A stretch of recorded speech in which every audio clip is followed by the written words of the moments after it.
Baik pemirsa TVR Parlemen dimanapun Anda berada, saat ini saya sudah berada di Gedung Nusantara II pemirsa.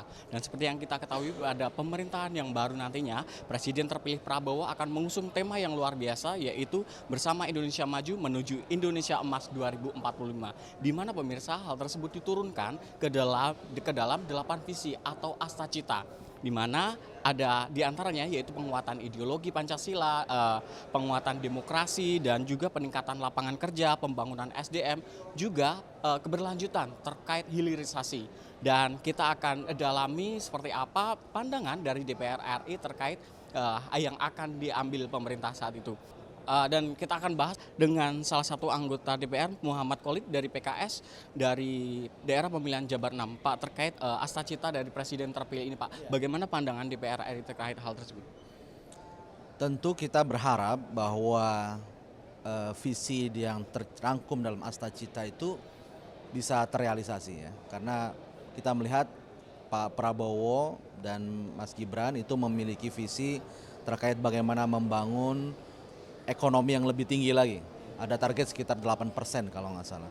Tentu dengan capaian pertumbuhan ekonomi 8% ini tidak mudah, ya target yang sangat besar dan patut kita dorong untuk bisa tercapai. Dan pertumbuhan 8% itu kami berharap bukan hanya capaian pertumbuhan ekonomi yang tinggi, tapi juga berkualitas. Apa itu berkualitas? Pertumbuhan ekonomi yang menciptakan lapangan kerja sebanyak-banyaknya. Pertumbuhan ekonomi yang inklusif, yang bisa mengangkat the bottom of the pyramid, masyarakat miskin ini bisa naik kelas. Itu dari sisi ekonomi.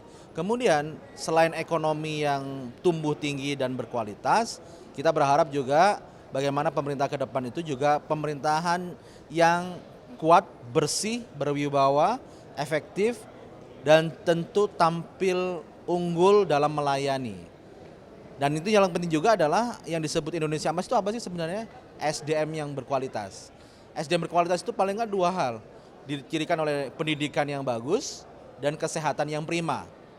Jadi kita berharap ke depan ya di pemerintahan Pak Prabowo fokus membangun SDM yang unggul, berdaya saing, memiliki kompetisi untuk bersaing di dunia global, ini menjadi fokus utama dari pemerintahan ke depan. Terkait yang Bapak jelaskan tadi terkait dengan pendidikan dan salah satunya juga kesehatan. Isu permasalahan tentang kesehatan ini masih bermasalah Pak. Bagaimana saran atau anjuran dari DPR ke depan untuk pemerintah? Jadi ke depan masalah pendidikan pertama hal yang basic dulu. Pertama adalah terkait infrastrukturnya. Misal kebutuhan ruang kelas harus tercukupi. Kemudian yang kedua adalah terkait kesejahteraan para gurunya. Itu harus terjamin. Dan yang ketiga adalah terkait bagaimana angka partisipasi sekolah. Ya, bagaimana anak-anak yang putus sekolah yang cukup besar itu bisa sekolah. Maka mau nggak mau kita harus fokus terkait hal-hal yang basic tadi.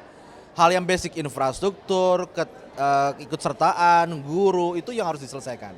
Plus juga tadi program makanan bergizi tadi itu bisa menjadi support untuk bagaimana meningkatkan kapasitas dari kesehatan dari anak didik. Nah itu juga bisa kita dorong.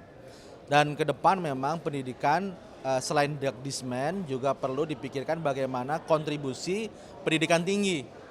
Nah seringkali pendidikan tinggi itu tidak terkoneksi dengan baik dengan dunia usaha. Kita minta nanti ke depan di era pemerintahan Pak Prabowo, pendidikan tinggi dengan dunia usaha dan dunia pemerintahan itu saling terkoneksi dengan baik. Sehingga research yang dilakukan oleh pendidikan tinggi itu bukan hanya sekedar research, tapi based on driven dari private sector, dari swasta dan juga dari government. Nah, ke depan itu harus begitu sinerginya. Jadi bukan hanya melakukan riset, penelitian, tapi juga bagaimana kebutuhan dunia usaha. Dunia industri mana? Nah, terkait tadi hilirisasi kan, kita tidak hanya ingin hilirisasi, tapi juga industrialisasi. Nah, industrisi yang seperti apakah yang harus dibangun? Maka kita harus mendasarkan keterkaitan antara pendidikan tinggi kita, dunia research, dan juga dunia usaha. Itu yang harus kuat. Terima kasih banyak Bapak atas kesediaan waktunya. Selamat bertugas kembali Bapak. Baik pemirsa, demikianlah wawancara saya dengan Bapak Muhammad Khalid dari fraksi PKS dan untuk daerah pemilihan Jawa Barat 6. Dan terima kasih atas perhatian Anda, saya kembalikan ke rekan saya di studio.